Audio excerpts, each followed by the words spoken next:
So what I want to provide to you today is an overview of a shooting that occurred on Monday, February 17th of this year, just before 2 p.m. It occurred in the area of Milburn and Alluvial. We had calls into our department regarding shots fired and an armed disturbance at the overlook there on Milburn, just north of Alluvial. This overlook is a place where multiple people go, park, and can view the San Joaquin River below. As officers arrived on scene, they found a subject suffering from gunshot wounds to the upper body. He was identified as Fresno resident and 26-year-old Brandon Harris. Officers attempted to render aid to him along with other civilians at the location, and unfortunately he succumbed to his injuries on scene. As homicide detectives looked into this investigation over the last several weeks, they've determined that there were two cars involved in this case. One of those vehicles was occupied by Mr. Harris along with two of his associates. The other vehicle was occupied by two male adults. That second involved vehicle had fled the area after the shots had been fired. We were able to locate that vehicle and also both of the other occupants. They have both been interviewed by homicide detectives and were very forthcoming with their statement. Due to that statement and the corroboration of multiple witnesses, including eyewitnesses in the area that observed the incident, and video surveillance that we were able to obtain, we have conferred with the District Attorney's Office here in Fresno, and we have ruled this a justifiable homicide. The circumstances surrounding this incident is both sides had decided to meet up in that area to exchange some property, and during that exchange shots were fired by one subject that had been an occupant in each vehicle. During that exchange of gunfire, Mr. Harris was struck and unfortunately killed, and there was also a second subject in the other vehicle that was also shot and injured during that incident. He was treated several days later for his injuries and survived those.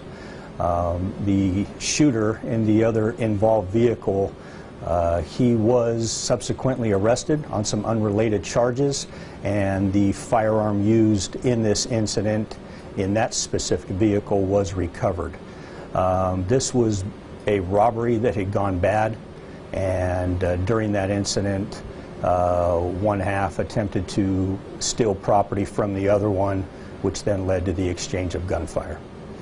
At this point, again, the District Attorney's Office will not be filing any murder charges, and we agreed with those findings when we conferred with them, but we are proceeding with charges against an individual that was a shooter in the other involved vehicle, and we're also looking at other occupants that were with Mr. Harris to see if there are any charges that may arise here in the future. Shooters in both cars. That's correct. And they exchanged gunshots, and Mr. Harris was the one that was fatally wounded. However, there was one in the other car that suffered later. Correct. 2 days later? Yes. So the shooter in the one car, he right now is not being charged? He's not being charged at all regarding the shooting. Okay, but there are other legal matters that he's involved in. That's correct. Arrested? Yeah. Could he still face charges? No. No. With the way the circumstances played out in this and the evidence, eyewitnesses and video surveillance, it's very evident that this is not going to be a murder. It is a homicide, and it's going to be ruled as a justifiable homicide. Now, the other folks that were with Harris, that shooter that was in the car with him, what kind of charges might he be facing, and do you guys know of his whereabouts?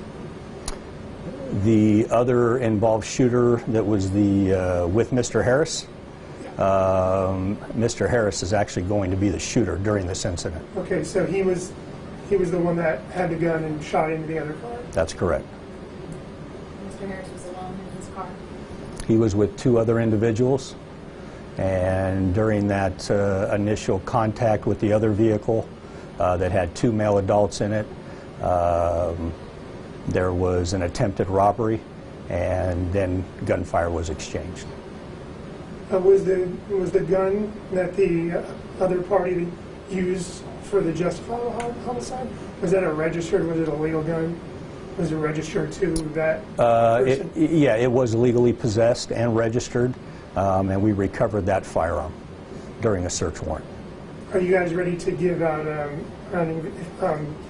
IDs or anything on the other No, I parties? think at this point, the two individuals that were with Mr. Harris and the two subjects in the other involved vehicle, we're going to keep their names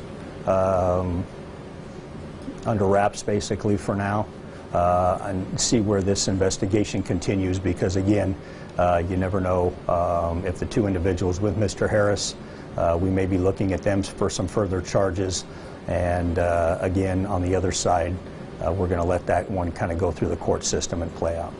And were they exchanging, like, was it like a Craigslist type of deal, or were they doing illegal activity when they got into this altercation?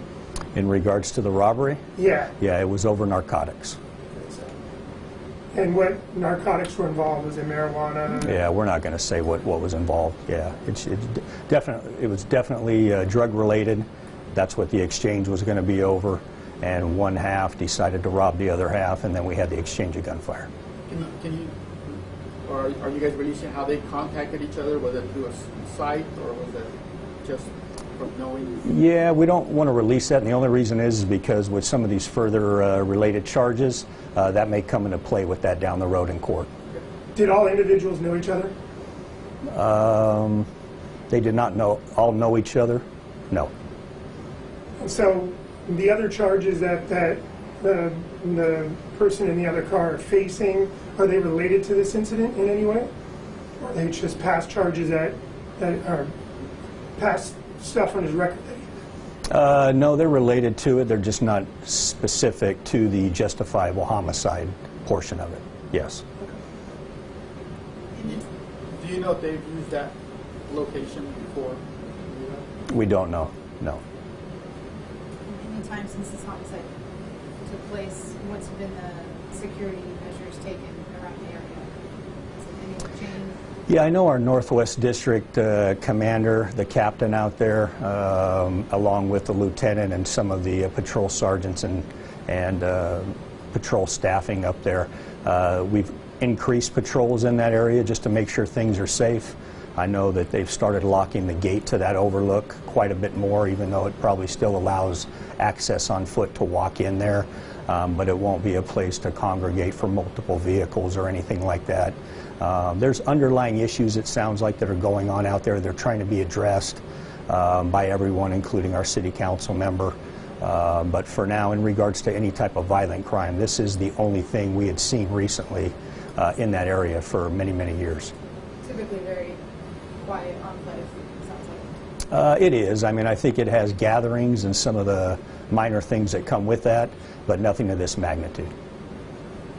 So essentially the two parties met up to do a drug deal or a drug exchange of whatever, and then the one party, Mr. Harris's party, and Mr. Harris decided that he wanted to rob the others, and that's kind of how that escalated. Right. One half wanted to rob the other half, correct.